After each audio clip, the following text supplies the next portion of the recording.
بسم اللہ الرحمن الرحیم۔ السلام علیکم دوستو، آج کی ویڈیو میں آپ کو ایک ایسے انسان کے بارے میں بتاؤں گا کہ جس نے 100 انسانوں کا قتل کیا ہوا تھا اور کس طرح اس کو اللہ کی رحمت سے دوزخ سے نجات ملی۔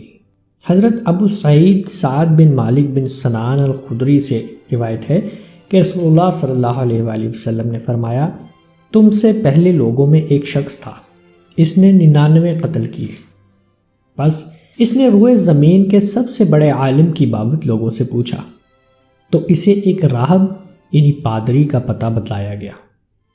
اس نے اس سے جا کر پوچھا کہ اس نے 99 قتل کیے ہیں، کیا اس کی توبہ قبول ہو سکتی ہے؟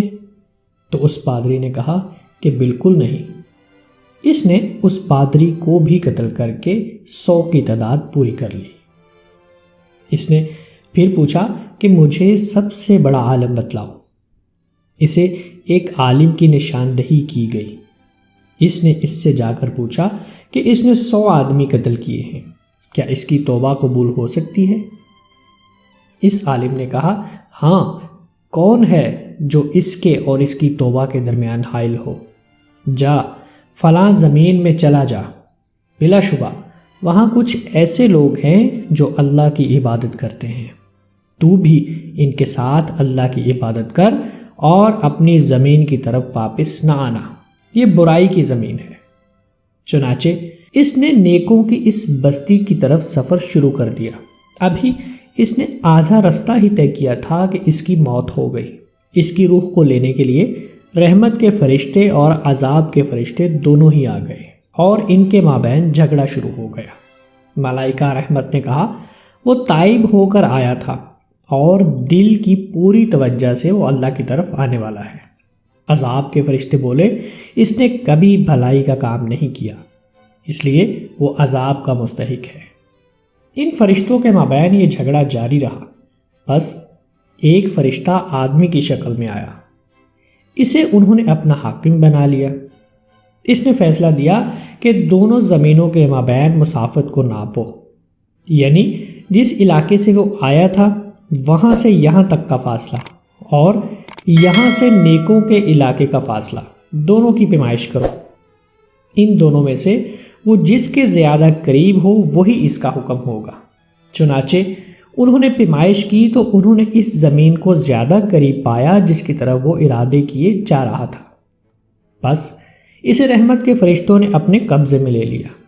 صحیح کی ایک اور روایت میں اس طرح ہے، پس پیمائش میں وہ نیکوں کی بستی کی طرف ایک بلشت زیادہ قریب نکلا، چنانچہ اسے بستی کے نیک لوگوں سے کر دیا گیا۔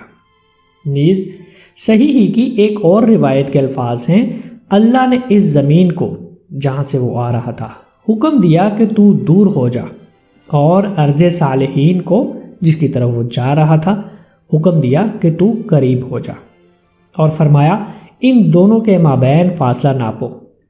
تو جب انہوں نے ناپا تو ارض صالحین کی طرف اسے ایک زیادہ قریب پایا، بس اسے بخش دیا گیا۔ ایک روایت میں ہے کہ وہ اپنے سینے کے سہارے بطور کرامت سرک کر پہلی زمین سے دور ہو کر تھوڑا سا دوسری طرف ہو گیا۔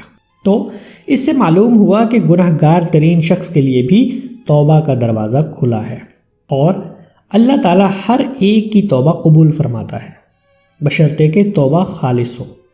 اس میں علماء کرام کی ذمہ داری ہے کہ وہ مسئلہ بتلاتے وقت سائل کی نفسیات اور اس کی مشکلات کو سامنے رکھیں اور ایسی حکمت عملی اختیار کریں جس سے نہ تو اللہ کے حکم میں تبدیلی آئے اور نہ ہی سائل اللہ کی رحمت سے مایوس ہو کر گناہوں پر مزید دلیر ہو جائے۔ نیک لوگوں کے ساتھ رہنا بہتر اور بدوں کے ساتھ رہنا خطرناک ہے۔ بوقت ضرورت فرشتے اللہ کے حکم سے انسانی صورت میں آتے ہیں۔ اللہ تعالی ہم سب کو ہر آزمائش میں پورا اترنے کی توفیق عطا فرمائے، آمین یا رب العالمین۔